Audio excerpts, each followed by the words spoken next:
여러분 1월 14일 주일 아침입니다. 하나님의 은혜와 평강이 함께하기를 축복합니다. 좋아요 구독 꼭 눌러주세요. 우리 천만 성도 큐티하는 그날까지 함께 달려가도록 하겠습니다. 오늘 우리에게 주신 하나님 말씀은 마가복음 6장 1절로 13절까지의 말씀인데요. 우리 12절과 13절의 말씀을 같이 읽도록 하겠습니다. 제자들이 나가서 회개하라 전파하고 많은 귀신을 쫓아내며 많은 병자에게 기름을 발라 고치더라. 아멘. 예수님께서 사역지 가버나움을 떠나서 고향인 나사렛으로 가셨습니다. 나사렛 고향에는 부모님이 있고 형제 자매들이 있습니다. 이 당시에 나사렛은 큰 도시는 아니었습니다. 시골 작은 그 마을이었는데요. 대충 한 학자들에 의하면 한 500명 정도가 살고 있었다고 해요. 그래서 이제 같은 친족들끼리 모여서 사는 그런 작은 소수 집단의 마을이었다고 말할 수 있습니다. 그래서 사돈의 팔족까지 그곳에 살고 있기 때문에 웬만한 사람들의 사정은 뻔히 아는 그런 과정이죠. 그래서 예수님께서 이 마을에 도착하고 또 안식일 날 회당에서 하나님의 말씀을 읽고 선포할 때에 굉장한 역사가 일어난 거죠. 자, 이때까지 들어보지 못한 그런 권세 있는 말씀, 그리고 주님께서 행하시는 권능, 이 모든 것들을 바라볼 때 사람들이 깜짝 놀라지 아니할 수가 없었습니다. 예전에 그들이 알고 있었던 예수님과 전혀 다른 모습이었기 때문에 그렇습니다. 예전에는 그는 아버지가 일찍 여의었죠. 형제들이 많습니다. 그리고 어머니 마리아를 봉양하면서 공생에 들어가기 직전까지만 해도 아버지의 업이었던 목수일을 하면서 살았습니다. 그래서 사람들은 처음에는 어디서 이런 것을 얻었느냐, 이 사람이 받은 지혜와 손으로 이루어내는 권능이 어쩜이냐, 이러면서 굉장히 감탄하고 놀랍니다. 그렇죠. 지혜와 권능이 하나님으로부터 주님의 그 역사하시는 능력이죠.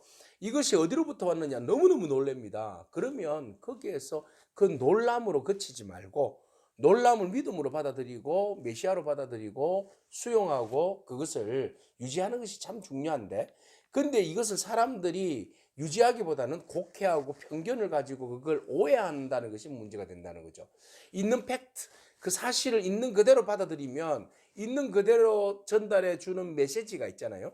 그 메시지를 받아들이면 그 메시지로 인해서 내 삶의 어떤 근본적인 어떤 일들이 변화되어지고 우리가 신앙적인 어떤 일들이 성숙하게 되는 거죠. 그런데 그것이 기회가 은혜로 왔고 능력으로 왔고 지혜로 왔고 권능으로 왔는데 이것을 편견을 가지고 곡해해버리면 이것이 우리가 그 기대하지 못한 방향으로 흘러가 버리기 때문에 우리에게 은혜가 아니라 불평과 불만, 그리고 의심, 그리고 무시함, 뭐 이런 것들로 이제 전락해 버리는 거죠. 이 나사렛 사람들 복에 주체가 되신 주님께서 나사렛에서 어렸을 때부터 자라고 하나님의 은혜를 입고 본격적으로 사역을 감당하면서 복음을 전가하고 또 동네에 와서 복음을 전할 때에 아멘으로 받아들였다면 얼마나 이 나사렛 땅이 축복의 땅이 되었겠나, 이렇게 생각되어지죠. 근데 그들은 거부합니다. 그리고 나서 예수님을 경멸합니다. 그들이 이런 이야기를 합니다. 이 사람이 마리아의 아들이 마리아의 아들 목수가 아니냐, 이런 이야기입니다. 여기 두 마디가 아주 그 무시하는 경향이 있는 거죠. 경멸하는 경향이 있어요. 보통 누구의 아들, 요셉의 아들이지 않느냐, 가롯인 유다, 뭐 이렇게 가롯 지역에서 살고 있는 유다, 뭐 이런 식으로 이제 그 지역을 이야기하고 나사렛 예수 요셉의 아들, 뭐 이렇게 돼야 되는 거 아니겠어요? 남자의 그 가문의 이름을 가지고 이야기를 해야 그 뭐 일반적인 어떤 예다 이렇게 할 수 있어요. 근데 아버지가 돌아가셨잖아요. 그러니까 마리아의 아들, 뭐 맞는 말이지만 그러나 예수님에 대해서 아버지도 없는 그런 홀로무리 속에서 그냥 살아가는 근본도 없는 뭐 이런 식의 그 경멸한 말로 예수님을 폄하하기 시작한 거죠. 그래서 너는 목수, 또 목수라는 그 직업들, 네가 어때 여기에서 나사렛에서 선한 것이 나겠느냐, 이 말 아니겠습니까? 스스로가, 그 사람들 스스로가 한 500명이 살면서 자기 자신들을 비하하고 낮추고 말이죠. 이곳에서 선한 것이 나올 수도 있죠. 근데 스스로가 비하하는 그런 모습들, 비하하는 대로 비하하는 삶을 살 수밖에 없어요. 우리 자신들을 프라이드를 가지고 우리를 존귀히 여기고 우리가 특별 스페셜한 그런 삶을 우리 스스로가 인정하고 그것을 받아들이면 우리는 정말 특별한 사람으로 삶을 살 수 있습니다. 근데 이 나사렛 사람들은 자기 스스로를 경멸할 뿐만 아니라 예수님을 경멸한 거죠. 마리아 아들 목수, 그리고 그의 형제들 야고보, 요셉, 유다, 시몬, 이 사람들 그의 형제들이고 말이죠. 그의 누이는 우리와 같이 사는데 이 사람이 어디서 뭘 배워와서 이런 이야기를 하겠어. 예. 한시적인 거야. 뭐 이런 식으로 이제 배척하고 무시한 거예요. 그래서 주님께서 참 답답하다. 선지자가 고향의 땅, 친척 고향의 그 땅과 친척 외에는 자기 집 외에는 존경을 받지 못함이 없다. 이렇게 말씀하시죠. 이것은 본인을 그 배척하는 사람들에 대해서 반박하기보다는 오히려 자기가 선지자임을 인정하는 그런 메시지로 이 상황을 바꿔갑니다. 그래서 주님께서 선지자가 고향의 땅에서는 이렇게 인정받지 못한다. 그렇게 이야기하고 안타까워하시면서 소수, 그래서 5절에 보니까 능력을 그렇게 행할 수 없었어요. 믿지 않으니까, 배척하니까, 뭐 그렇게 예수님들 신이 나야 또 이렇게 또 역사하시죠. 그들이 받아들이지 않고 배척하니까 예수님은 여기서는 여기까지만. 그리고 예수님께서 이제 다시 거기서만 소수에게 몇 명만 고쳐주시고, 그들이 믿지 아니함으로 다른 지역에 가서 복음을 전하고 증거하더라 그랬어요. 여러분, 우리에게 오는 은혜는 우리가 받아들여야 됩니다. 우리에게 오는 은혜의 기회는 우리가 그것을 사실로 받아들이고 그것을 수용하는 마음들이 필요합니다. 그것을 배척하거나 편견을 가지고 그것을 곡해하지 않길 바랍니다. 자, 그 다음 예수님께서 제자들을 이제 본격적으로 하나님 나라의 동력자로서의 그 사역에 동참하게 하시고 이제 전도를 위하여서 2명씩 짝을 지어서 파송을 하십니다. 그래서 능력 전도를 예수님께서 그 제자들에게 하나님 나라가 어떻게 확장되어 가는지 이제 너희가 말로만 듣지 말고 실질적으로 한번 실천을 해봐라. 그렇게 해서 그들에게 주님께서 먼저 떠나기 전에 둘씩 모아다가 더러운 귀신을 제어할 수 있는 권능을 부어주셨습니다. 자, 먼저는 권능을 부어주시고 그 권능으로 가는 거예요. 그래서 주님께서 그 권능을 주실 때에 가면서 그 제자로서의 가져야 할, 전도자로서의 가져야 할 마음의 태도를 말하고 있습니다. 여행을 위하여서 지팡이, 신 하나만 족하다 그랬어요. 그래서 전대나 양식이나 배낭이나 뭐 이런 거 가지고 가지 마라. 옷도 두벌 필요 없어. 그리고 가는 데마다 한 곳에 머물지 뭐 이곳저곳 뭐 가리가면서 머물지 마라. 떠날 때까지 그 집에서만 머물고 만약에 너희들을 영접하지 아니하거든 그냥 발에 있는 먼지 털어버리고 다른 곳으로 가. 예. 이렇게 하면서 예수님께서 복음을 전하는 제자들의 그 몸가짐과 마음가짐에 대해서 분명히 말씀하고 있어요. 뭐 하라는 겁니까? 본질에 집중하라는 거죠. 네. 겉에 외부적인 것들에 대해서 관심 가지지 말고 본질에 집중해라. 본질에 집중. 우리가 다른 것들에 대해서 배낭을 얼마나 큰 것을 가지고 다니고 옷은 몇 벌을 가지고 오늘 그 집에 가서 또 이 집도 가고 뭐 이런 거 저런 거 생각하면 복음 전하는 일에 본질에 충실할 수 없다라는 겁니다.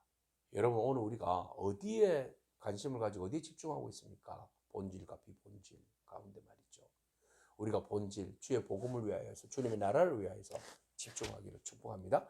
자, 그래서 주님께서 몸가짐과 마음가짐 그리고 가져야 할 태도들을 대해서 말씀하시고, 그리고 우리가 분명히 본질적인 세 가지, 가장 우리가 해야 할 것 세 가지를 말씀하시는데, 그 하나가 바로 회개를 선포하는 겁니다. 하나님 나라를 선포하는 거죠. 회개를 선포하고 그 다음에 마귀를 쫓아내고 그다음 병을 치유해라. 이 세 가지 사역을 예수님께서 제자들에게 권능을 부어주셔서 그 일들을 감당하게 하셨습니다.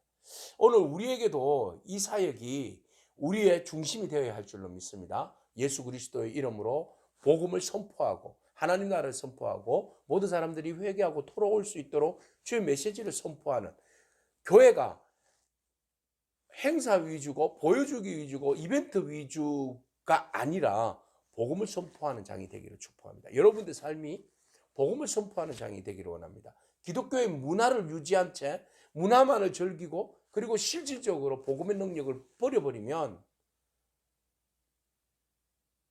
알맹이는 없고 껍데기만 있는 종교가 되어버리는 거죠. 우리의 알맹이는 복음입니다. 복음을 전해서 한 영혼이라도 회개해서 하나님 나라의 백성이 되면 그것으로 큰 은혜가 되는 거죠. 그리고 그들이 사단에게 묶여있는 그 삶을 우리가 예수의 이름으로 영적 전쟁을 선포하고 사단의 경관전을 파하며 사단을 결박하여서 무지경으로 쫓는 그런 선포의 권세와 능력이 있기를 축복합니다. 그리고 주님께서 주시는 그 입술의 권세와 그 신유의 은사로 주님께서 말씀하시니 깨끗이 나아라 하신 것 같이 오늘 주의 이름으로 선포할 때 우리가 병자들을 위해서도 기도하고 선포함으로 모든 영적, 육적, 정신적 질병들이 치유되어지는 그런 은혜와 역사가 우리 공동체 안에서 많이 많이 일어나서 주님의 영광이 올려드려지는 그런 복음의 중심이 바로 세워지는 그런 우리의 모든 사역들이 되기를 축복합니다. 아멘. 기도하겠습니다. 주님 감사합니다. 주님의 권능은 끝이 없으십니다. 모든 나라와 민족, 마을마다 그 권능이 드러나고 그 권능으로 인해서 하나님의 지혜와 권능으로 모든 사람들이 감동하며 하나님의 나라에 대한 사모함과 그리고 하나님 나라의 백성이 되는 놀라운 일들이 벌어지고 있습니다. 하나님, 그러나 나사렛 사람들이 예수님의 그 권능에 대해서 자기들의 그 편견으로 가로막은 어리석음을 바라봅니다. 오늘 우리의 편견으로 인하여서 주님의 복음과 그 귀한 사역들을 가로막는 어리석음이 없도록 우리의 편견을 낮춰 주시고 겸손하게 하시고 있는 그대로를 주님 받아들일 수 있는 그런 믿음을 더하여 주십소서. 오늘 우리에게도 주여 성령을 부어주시고 권능을 부어주셔서 복음을 증가하는 일에 능력 전도할 수 있도록 도와주시옵소서. 말씀을 선포할 때 회개의 역사가 일어나게 하여 주시고 선포할 때에 귀신이 떠나가는 역사가 있게 하여 주시고 선포할 때에 병자들이 치유함을 받는 역사가 있게 하여 주시옵소서. 이 시간 참여하는 우리 모든 큐티 식구들에게도 하나님 치료하여 주시고 회복하여 주시고 권능을 부어 주시옵시고 귀신의 권세를 쫓아내 주시고 말씀으로 능력으로 온전하게 하여 주옵소서. 예수님이 하신 이름으로 기도합니다. 아멘. 오늘도 믿음으로 승리하길 축복합니다. 아멘.